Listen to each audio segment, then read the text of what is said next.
Pernahkah panjenengan semua membayangkan bagaimana jika pertengahan tahun 2026 bukan sekedar kalender biasa, tetapi awal dari rangkaian bencana yang mengguncang Indonesia dari langit, laut hingga isi perut rakyatnya sendiri? Saat tanah mulai retak karena kemarau, penyakit misterius masuk lewat pelabuhan, Laut Natuna memanas, dan ramalan Jawa kuno perlahan satu persatu mulai menemukan bentuknya. Apakah ini hanya kebetulan biasa atau memang tanda bahwa Indonesia sedang memasuki gerbang kolo bendu, zaman paling gelap sebelum datangnya perubahan besar?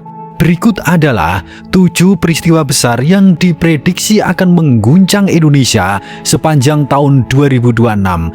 Kita bedah dari data ilmiah, sudut pandang geopolitik, hingga sudut pandang spiritual Jawa. Assalamualaikum warahmatullahi wabarakatuh. Sebelum kita bedah lebih mendalam, silakan tulis doa dan harapan panjenengan semua di kolom komentar. Dan bagi sedulur semua yang muslim, jangan lupa tulis sholawat. Atas berkat rahmat Allah Subhanahu wa Ta'ala, doa-doa kita semua terkabul. Yang pertama, kemarau lawon sabto, krisis pangan dan tanah mengeras. BMKG telah mengeluarkan peringatan dini bahwa tahun 2026 akan menjadi salah satu tahun paling kering akibat fenomena El Nino yang mencapai puncaknya. Secara spiritual, ini disebut sebagai mongso garinging bumi. Apa dampaknya bagi kita semua? Gagal panen massal di lumbung padi di Jawa dan Sulawesi. Dalam sudut spiritual Jawa, para sesepuh menyebutnya tondo lindu gede. Gempa besar sering diawali dengan kemarau yang membakar pori-pori bumi. Istilah watu hitam ngambang, batu hitam yang mengapung, krisis akal sehat muncul ketika manusia mulai memperebutkan setetes air. Yang kedua, pagebluk anyar, munculnya wabah hantavirus. Laporan WHO per Mei 2026 mencatat lonjakan kasus hantavirus strain Andes yang mulai masuk ke pelabuhan-pelabuhan besar melalui vektor tikus di kapal logistik. Kita lihat dari sudut pertanda alam. Munculnya serangan hama tikus yang tidak terkendali di lahan-lahan pertanian yang kekeringan.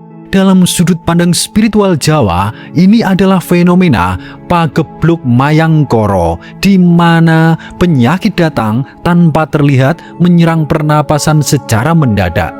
Leluhur menyebutnya esok loro sore mati, pagi sakit, sore meninggal dunia. Yang ketiga, eskalasi Laut Natuna Utara, yudo tanpa tanding. Gesekan di Laut Cina Selatan semakin memanas. Klaim Nine Dash Line yang agresif membuat Natuna menjadi titik didih geopolitik antara Indonesia, Tiongkok, dan Sekutu Barat. Kita lihat dari kaitan alam.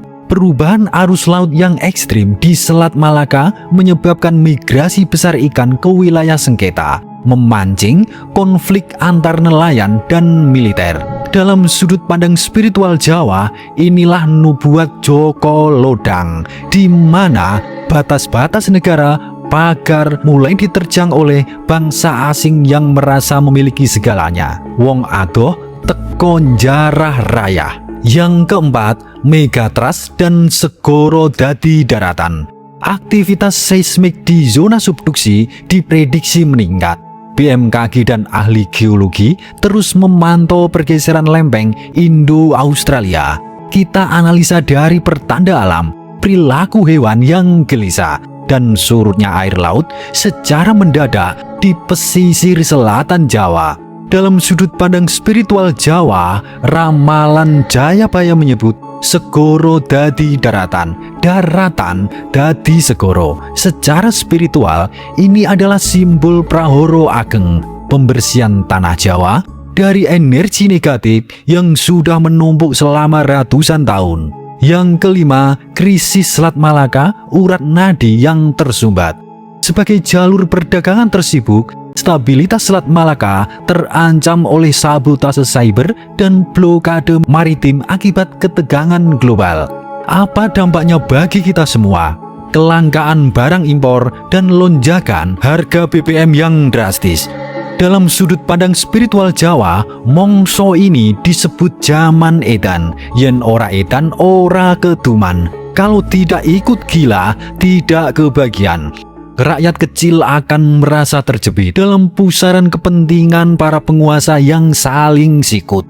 Yang keenam, banjir rob lahar dingin, banyu pindah panggon.